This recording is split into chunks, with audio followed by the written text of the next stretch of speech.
যোৱা কিছু দিনৰ পৰা শিৱসাগৰ সমষ্টিত বিজেপি আৰু অগপৰ মাজৰ প্ৰাৰ্থিত্ব কেন্দ্ৰিক যিখন মানে প্ৰতিযোগিতা হৈ আছিলে তাত শেষত অগপৰ প্ৰদীপ হাজৰিকাই তেখেতে শেষ হাঁহি মাৰিবলৈ সক্ষম হৈছে দৰে এটা ইংগিত পোৱা গৈছে। আৰু এই ক্ষেত্ৰত বিজেপিৰ পৰা প্ৰাৰ্থিত্বৰ কেন্দ্ৰিক লৈ পেলাই যিটো চৰ্চা চলি আছিলে কুশলদৰীক লৈ পেলাই, কুশলদৰী শিৱসাগৰ সমষ্টিত নিজৰ সাংগঠনিক ভেটি মজবুতৰ কাৰণে যথেষ্ট কাম কাজ আৰু চলাই থকা দেখা গৈছিল। কিন্তু দেখা গৈছে যে শেষত গৈ পেলাই অগপৰ প্ৰদীপ হাজৰিকাকে সমষ্টিটো মিত্ৰজোঁটে এৰি দিব আৰু ইয়াত হাতী পাৰ্টীয়েই শিৱসাগৰ সমষ্টিত উঠিবলৈ পাব। তেতিয়া শিৱসাগৰ সমষ্টিক লৈ পেলাই যিখিনি জল্পনা কল্পনা প্ৰায় অন্ত পৰা দেখা গৈছে।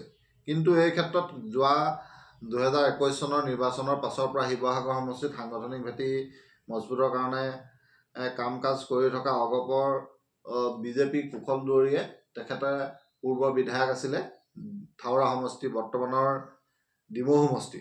ডিমৌ সমষ্টি সেই সময়ত হৈছিলে যোৱা 21 চনত বিধানসভা নিৰ্বাচনত। তেতিয়া জাতীয় কংগ্ৰেছৰ হৈ বৰ্তমানৰ বিধায়ক সুশান্ত বৰগোহাঁয়ে তেখেতে নিৰ্বাচনত অৱতীৰ্ণ হৈছিলে আৰু বিজেপিৰ পৰা কুশলদৰী অৱতীৰ্ণ হৈছিলে। তেতিয়া কিছু ভোটত কুশলদৰী জিকিবলৈ পৰাজিত হৈছিল আৰু সুশান্ত বৰগোহাঁই তেতিয়া পৰাজিত হৈছিলে।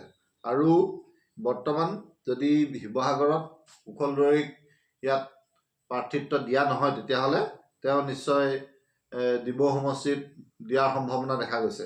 এনে ক্ষেত্ৰত আকৌ কুশলদৰীক যদি ডিমৌ সমষ্টিত দিয়া হয় তেতিয়া তেওঁ গৈ পেলাই এই অংকটো যথেষ্ট খেলি মেলি সৃষ্টি হ'ব পাৰে।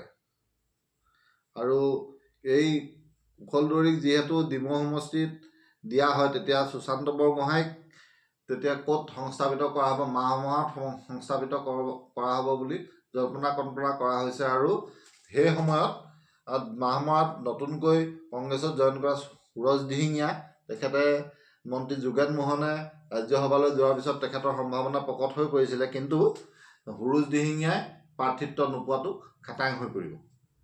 এই ক্ষেত্ৰত শিৱসাগৰ সমষ্টিত যি এক নিমিলা অংকই দেখা দিছে সেয়াই আগন্তুক দিনত এক চাবলগীয়া ৰাজনৈতিক পৰিঘটনালৈ পৰিৱৰ্তন হ'ব বুলি সকলোৱে এইটো চিন্তা কৰিছে। আপোনালোকে এই ক্ষেত্ৰত কি বুলি ভাবে? আপোনালোকৰ মতামত জনাব পাৰিব। ধন্যবাদ।